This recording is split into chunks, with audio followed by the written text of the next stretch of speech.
नमस्कार दोस्तों, स्वागत है आपका अपने इस यूट्यूब चैनल राहुल एजुकेटर में। तो आज हमारा जो विषय है वो है अपक्षय व अपरदन के ऊपर, जो कि बहिर्जात बलों के अंतर्गत आते हैं।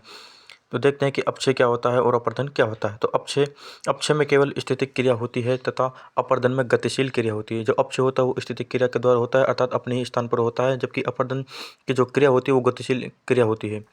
अपक्षय किसे कहते हैं, इसकी डेफिनेशन देखें तो अपक्षय चट्टानों के टूट फूट की वह क्रिया जिसके अंतर्गत चट्टानें विघटन या वियोजन द्वारा ढीली पड़कर तथा टूटकर अपने ही स्थान पर बिखर जाती है, तो वह क्रिया क्या कहलाती है, अपक्षय कहलाती है। इसकी जो भौतिक क्रियाएं क्या क्या है, जैसे ताप है, तुषार तुषार यानी कि ओला ओला या इट इज मीन्स कह सकते हैं कि पारा जो जमता है, और जलगति ईटीसी। और रासायनिक क्रियाओं में ऑक्सीजन, जलयोजन और कार्बोनीकरण है। अपक्षय को नियंत्रित करने वाले कारकों में क्या है, चट्टान का संगठन तथा संरचना।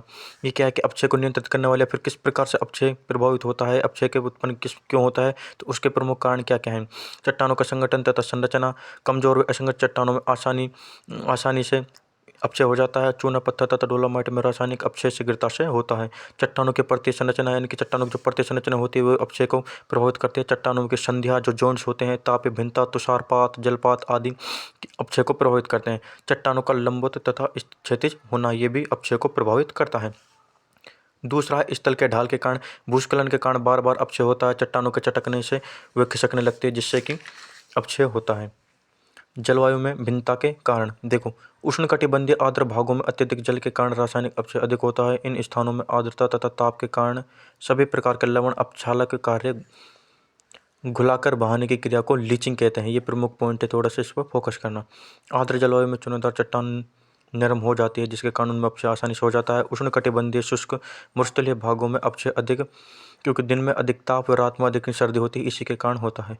वनस्पति का प्रभाव, तो वनस्पति किस प्रकार से अपक्षय को प्रभावित करती है, तो वनस्पति की जड़ें चट्टानों को जकड़े रखती है और जड़ों का चट्टानों के अंदर प्रवेश करना, जिसके कारण चट्टानें टूट जाती हैं।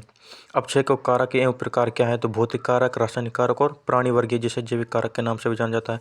भौतिक कारक इसे यांत्रिक कारक भी कहा जाता है। इसमें कौन कौन से, जैसे कि भौतिक कारक में जल, सूर्य, ताप, तुषार, वायु, दाब है। और रासायनिक कारक में ऑक्सीजन, कार्बन डाइऑक्साइड और हाइड्रोजन। प्राणी वर्गीय में देखें तो वनस्पतियाँ, जंतु, जीव और मानवीय प्रमुख आते हैं। भौतिक एवं यांत्रिक अपक्षय में देखें तो ताप के कारण बड़े बड़े टुकड़ों में विघटन। सेल तथा बालू का पत्थर तथा पर ताप प्रभाव नगण्य होता है। दिन में ताप के कारण चट्टानों में के आयतन में प्रसार होता है और नरम हो जाती है, जबकि रात में ठंडी हो जाती है, जिससे कि आयतन कम हो जाता है, जिससे कि यह क्रिया बार बार होती है और वह टूट जाती है।